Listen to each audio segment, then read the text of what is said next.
Science और technology. हम क्या कहते हैं कि ज़रूरत ईजाद की माँ है।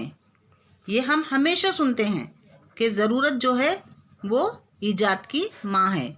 ईजाद की माँ है मतलब कि जब भी हमें कोई चीज़ की ज़रूरत पड़ती है तो हम उसकी कहीं ना कहीं से ईजाद कर ही लेते हैं, कुछ ना कुछ हम जुगाड़ पैदा कर ही लेते हैं। जैसे कि सेफ्टी पिन की शुरुआत हुई है ना, है एक छोटी सी चीज़, लेकिन इसको भी बनाने के लिए कोई ना कोई ज़रूरत ज़रूर पेश आई होगी, तभी ये सेफ्टी पिन अमल में आया।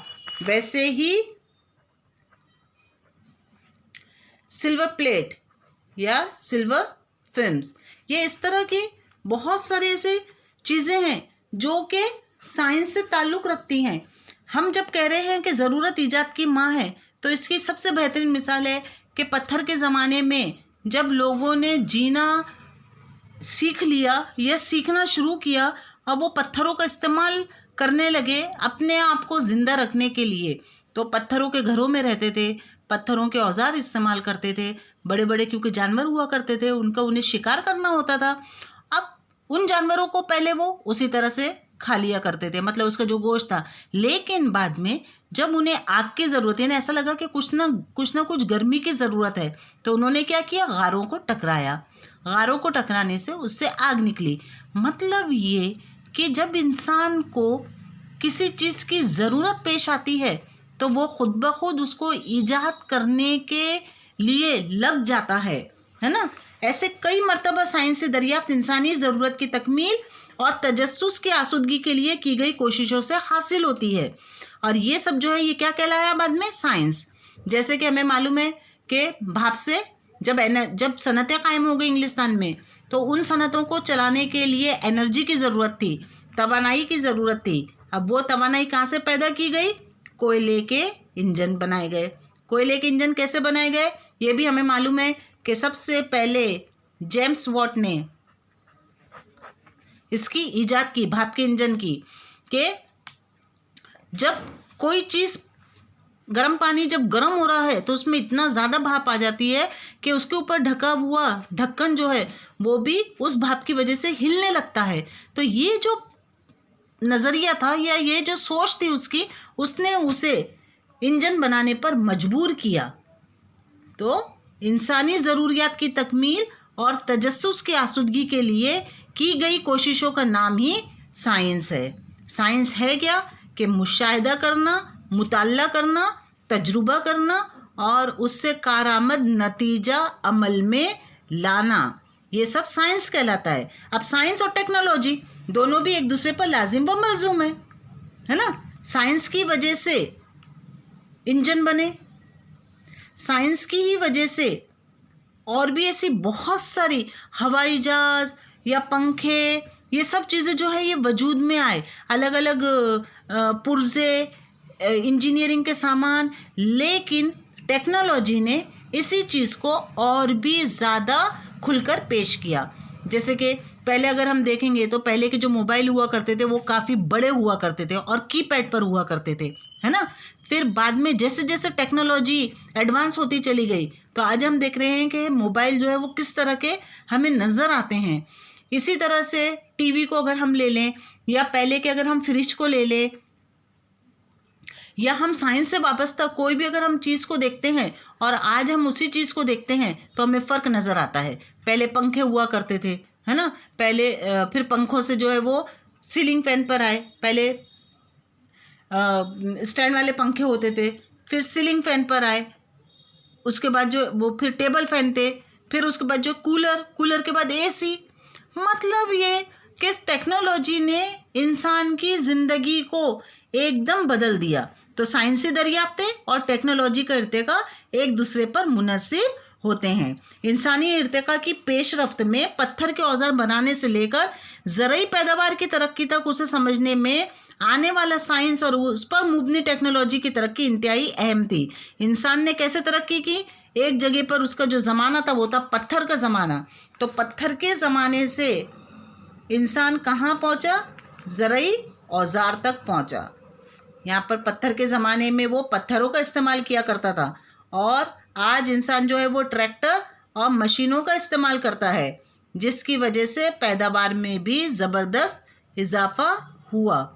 तो ये सब चीज़ें हम जो पढ़ रहे हैं ये पिछले वाक़यात पर मुबनी हैं कि पहले किस तरह से ये तमाम मौज़ूआत हुआ करते थे जो हमारी ज़िंदगी का एक अहम हिस्सा थे, और उसी को ध्यान में रखते हुए हमने अपने मुस्तकबिल को कैसे बेहतरीन बनाने की कोशिश की। आज हम देख रहे हैं कि साइंस और टेक्नोलॉजी की वजह से ही जो हमारी पढ़ाई हो रही है वो ऑनलाइन हो रही है। तो ऑनलाइन क्यों हो रही है? क्योंकि इंसान ने इतनी ज़्यादा तरक्की कर ली है कि पहले जहाँ पर इंसान जो है वो एक जगह बैठकर, मतलब अभी भी अगर अब जब ये ऑनलाइन पढ़ाई ख़त्म हो जाएगी तो हमें मालूम है कि हम किस तरह से पढ़ाई करेंगे, लेकिन उसी पढ़ाई को हम और भी ज़्यादा एडवांस काय के ज़रिए बना रहे हैं, साइंस और टेक्नोलॉजी के ज़रिए। तो इस बात को जानने के लिए टेक्नोलॉजी की तारीख को समझना ज़रूरी है। तो अब हम समझ गए कि साइंस और टेक्नोलॉजी ये दोनों भी एक दूसरे पर लाजिम और मलजूम है।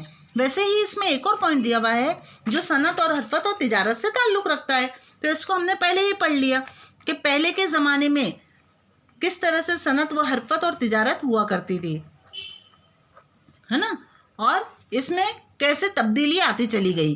पहले ज़माने में इंसान किस तरह की चीज़ें बोया करता था या बार्टर सिस्टम होता था, फिर धीरे धीरे करके आज ग्लोबलाइजेशन या आलमगीरियत तक इंसान जो है वो पहुंच चुका है। एक और पॉइंट है इसके अंदर, इंतज़ामी उलूम। इंतज़ामी उलूम को कहा जाता है मैनेजमेंट, है ना। तो अभी जो मैनेजमेंट वाला सब्जेक्ट है, तो मैनेजमेंट क्या चीज़ है?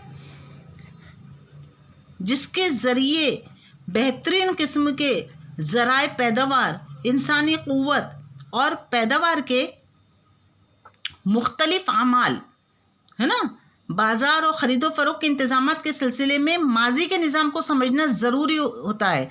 इस जंजीर में मुख्तलिफ सतहों पर जुड़े लोगों की रिवायती ज़हनियत समझने के लिए इन तमाम का इन्हिसार जिन मुख्तलिफ समाजी और माशी तंजीमों पर होता है, उसकी तारीख जानने से मौजूदा हालात में मुख्तलिफ सतहों पर इंतज़ामात में सहूलत पैदा होती है। अब इसमें क्या बताया गया है कि मैनेजमेंट, इंतज़ामी इल्म, जिसमें के ज़राए पैदावार, इंसानी क़ुव्वत,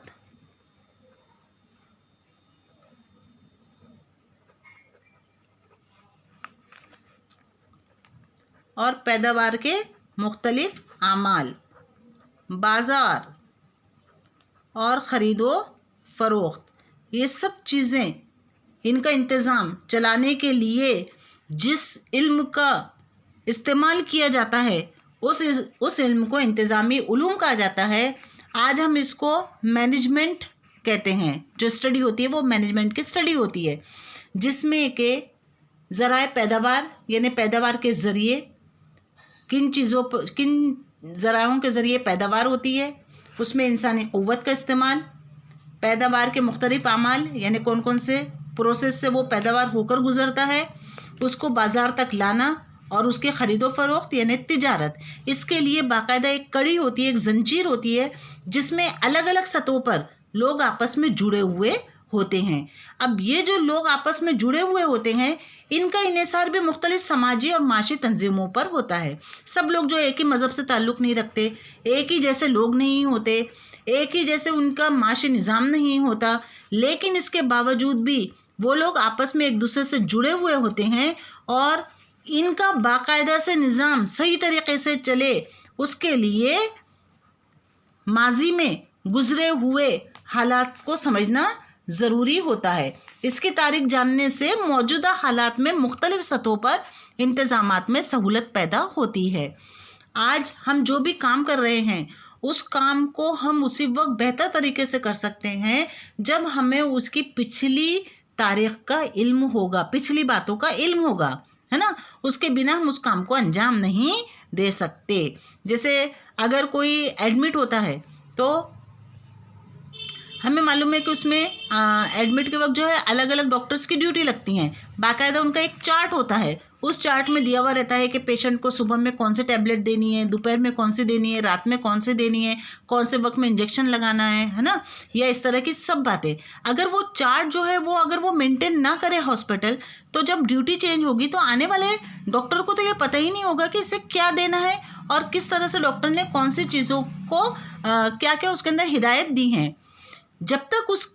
जब उस चार्ट को आने वाला डॉक्टर पढ़ता है या आने वाला जो भी ड्यूटी पर होता है वो देखता है, तो वो पिछली तारीख को समझते हुए, पिछला जो भी प्रिस्क्रिप्शन है उसको समझते हुए ही वो अगला आगे का काम अपना करना शुरू करता है उसी तरीके से, ताकि पूरा काम जो है पेशेंट को किस तरह से सेहतयाब बनाना है उसी तरीके से इंतज़ामी उलूम हो, साइंस या टेक्नोलॉजी हो या फ़लसफ़ा हो या फ़न हो या इंसानी उलूम हो, किसी भी तरह का इल्म, उसके लिए माजी को समझना निहायत ज़रूरी होता है। उसके बिना इन तमाम उलूम को सही तरीके से ना तो समझा जा सकता है और ना ही इस पर अमल किया जा सकता है। तो इस तरह से साइंस, टेक्नोलॉजी या तो किसी तरह का कोई फ़न, इंसानी इल्म, सनत व हरफत और तिजारत, इंतज़ामी उलूम, ये सब पिछले वाक़यात पर मुबनी होते हैं या इनकी पिछली तारीख़ होती है और उसी को ध्यान में रखते हुए मुस्तक़बिल में उसे बेहतरीन तरीके से अमल में लाने की कोशिश की जाती है।